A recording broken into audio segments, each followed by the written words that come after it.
It's my dream episode because we rarely get to talk about this or be funny about it. And it's a solution that exists. It's like right fucking there. And when you pitched a bit about DJ Khaled eating out the Statue of Liberty, I thought, on what other episode but this one? Here's the weird part about that.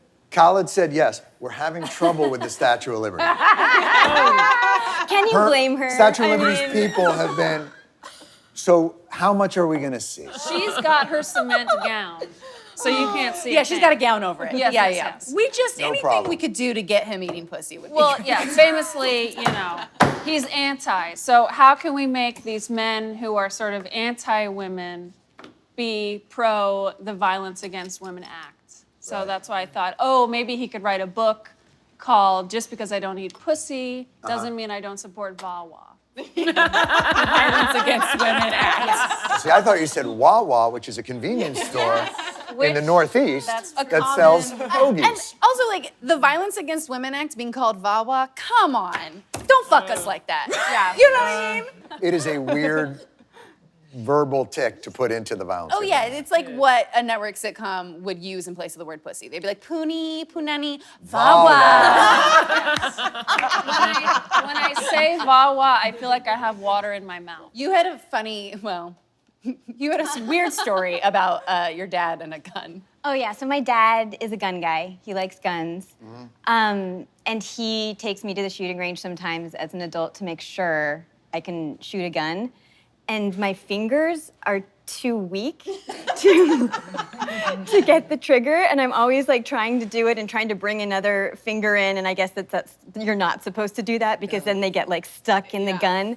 And so I live every day with like this fear that when I have to shoot a gun, because you kind of assume it's someday like you're gonna have to shoot a gun, I won't be able to like meet my moment. Like I don't know if I should do like finger exercises. Don't you believe Finger adrenaline? Yeah. Don't you believe adrenaline will be the driving factor? I mean, I guess I have to hope so at this point. Right. I have like 3 things of mace in my bags at all time, and I have a taser, which you have to not all states allow you to use. Like ship it somewhere else, and someone's got to ship you the taser. When that day comes and I have to defend myself when I'm walking down a dark street or when, something happens to me, I know exactly what I'm gonna say. I'm gonna be like, you messed with the wrong bitch today. But like,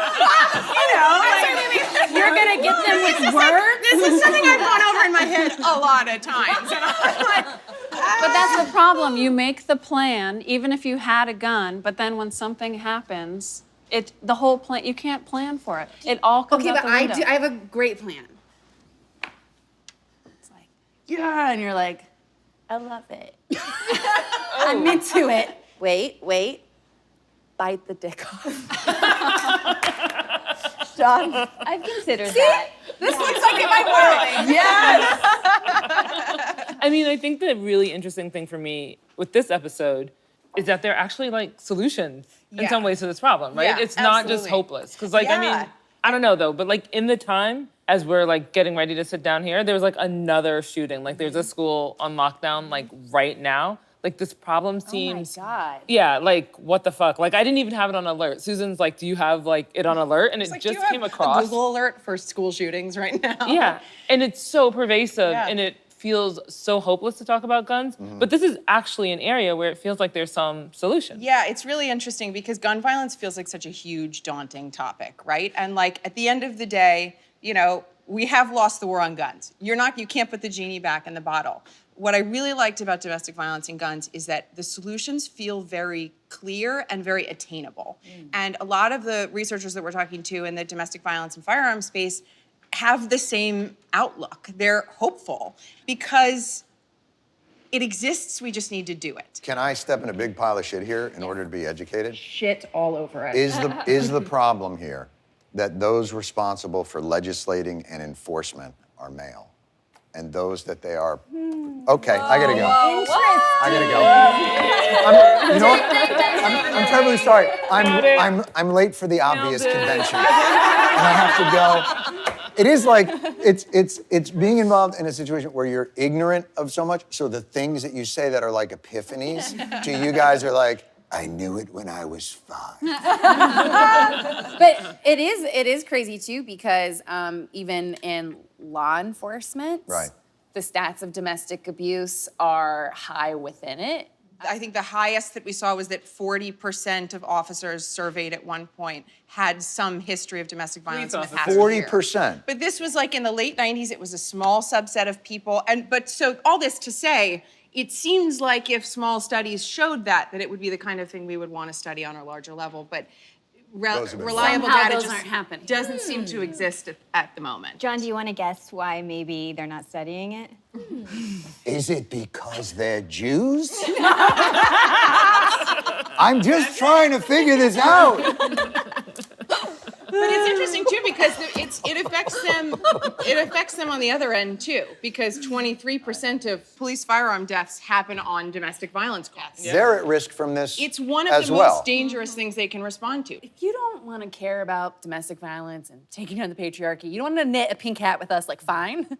But this is it's an everyone issue. Like, everyone, Right. it's not a niche issue. It's not a gendered issue. It's like an everyone issue. So like, I don't know, be selfish and care for yourself, and then by proxy, Yeah.